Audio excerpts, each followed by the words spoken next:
That shield that Iron Dome gives Israel is what emboldens its military adventurism. So Mehdi Hasan just delivered a masterclass on America's grotesque weapons hypocrisy. How we're literally funding genocide in Sudan through UAE arms sales while cutting aid to starving civilians. This exposes the bipartisan foreign policy establishment protecting defense contractor profits over human lives. Let's break this down. This is the largest humanitarian and displacement crisis in the world right now. You have about 33 million Sudanese people who are in need of humanitarian assistance.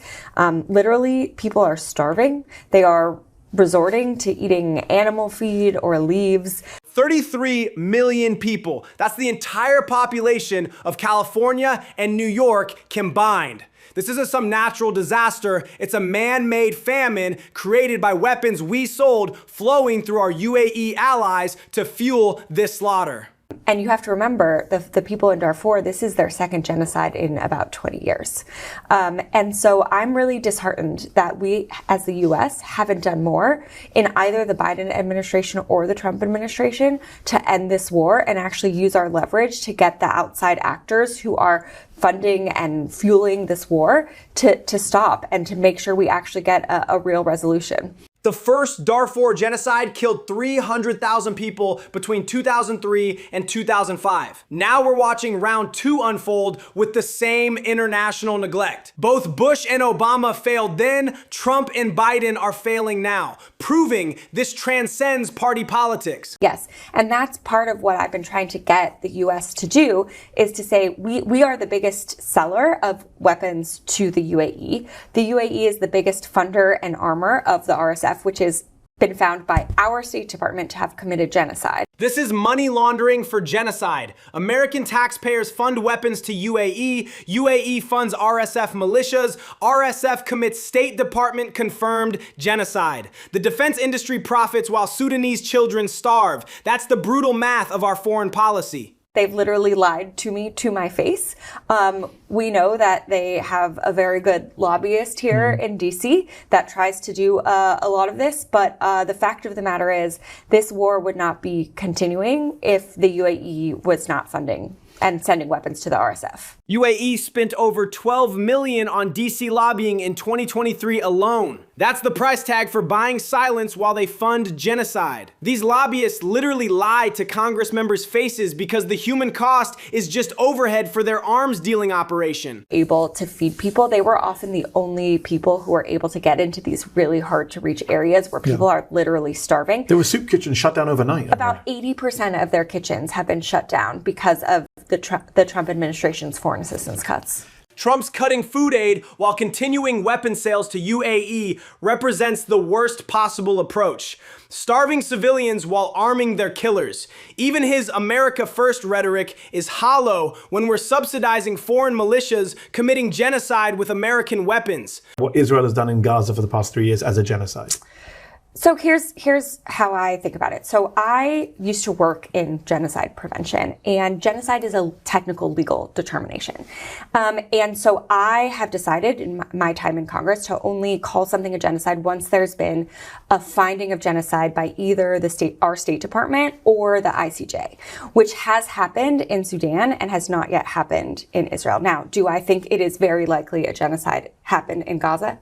The State Department can determine genocide in Sudan, but won't in Gaza, because one threatens our arms industry ally and the other doesn't. When genocide determination depends on weapons contracts rather than evidence, our moral authority is completely bankrupt. Israel, they get free healthcare there. We don't have free healthcare here. Like, we should be spending the $4 billion we send them to do that here. Americans ration insulin and declare bankruptcy from cancer treatment, while our tax dollars fund Israeli universal healthcare. We send $4 billion annually to a country with better social services than we provide our own citizens. That's imperial priorities in action. But Palestinian moms don't even have bomb shelters to take their kids to. So To me, that doesn't mean we should take away the protections that Israeli civilians have. It means we should be doing a better job of protecting civilians everywhere. Palestinian mothers watch their children die in collapsing hospitals, while Israeli families have bomb shelters funded by American aid. The moral framework here is extending protection to all civilians, not maintaining this grotesque hierarchy of human worth based on ethnicity. I have been so angry at both the Trump administration and many mainstream organizations weaponizing Jewish pain and the very real rise in anti-Semitism to accomplish their political goals that actually have nothing to do with anti-Semitism. Her Jewish identity gives her moral standing to call out how anti-Semitism is weaponized to silence legitimate policy criticism. Foreign lobbying groups exploit real Jewish trauma to protect weapons contracts. That's cynical manipulation of genocide memory for profit. And I would argue Bibi Netanyahu has a large role to play in that rise in anti-Semitism. Netanyahu's actions directly fuel global anti-Semitism by conflating all Jewish people with his war crimes. When criticism of Israeli policy gets labeled anti-Semitic, it backfires on diaspora Jewish communities who become targets for anger over policies they don't support. And for a lot of young Jews, we feel like our Jewish values are what are compelling us to speak out about this right now.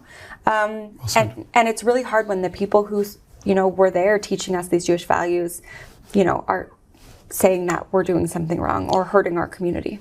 Young Jews learned never again means never again for anyone, not just Jews. When synagogue leaders condemn them for applying Holocaust lessons universally, it creates profound moral injury. Being told Jewish values require abandoning other oppressed peoples. I think the Democratic Party needs to be very clear that this military adventurism is wrong and doesn't help Americans. And frankly, I think that this has been a sort of bipartisan foreign policy establishment consensus for a long time, that the U.S. is this global hegemon and that we need to be doing everything we can to maintain that hegemony. The bipartisan foreign policy establishment burns trillions on global empire while American infrastructure crumbles and social programs starve. Both parties worship military hegemony while our bridges collapse and students drown in debt. Imperial decay in real time. I talk to leaders in the global south all the time, and they frequently will say, you won't sell us a weapon because we've committed a human rights abuse. And frankly, I agree, we shouldn't have sold them those weapons.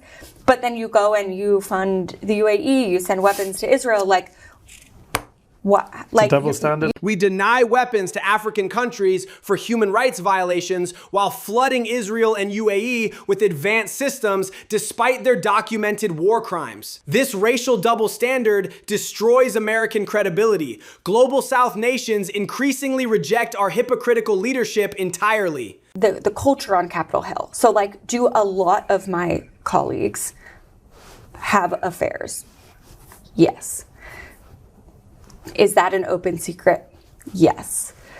Now, that is different than sleeping with staff, which is a problem. Assault. Or alleged assault. And congressional affairs are open secrets because institutional corruption is normalized. When lawmakers tolerate adultery, foreign lobbying, and influence peddling as standard practice, it creates perfect conditions for much worse misconduct to flourish unchecked. That is very different, though, than any of us knowing that he had assaulted someone and turning a blind eye. I know certainly that I had no idea. This exposes America's core contradiction. We fund genocide abroad while neglecting needs at home, protect corrupt institutions while claiming moral leadership, and weaponize identity politics to silence critics. The system isn't broken, it's working exactly as designed.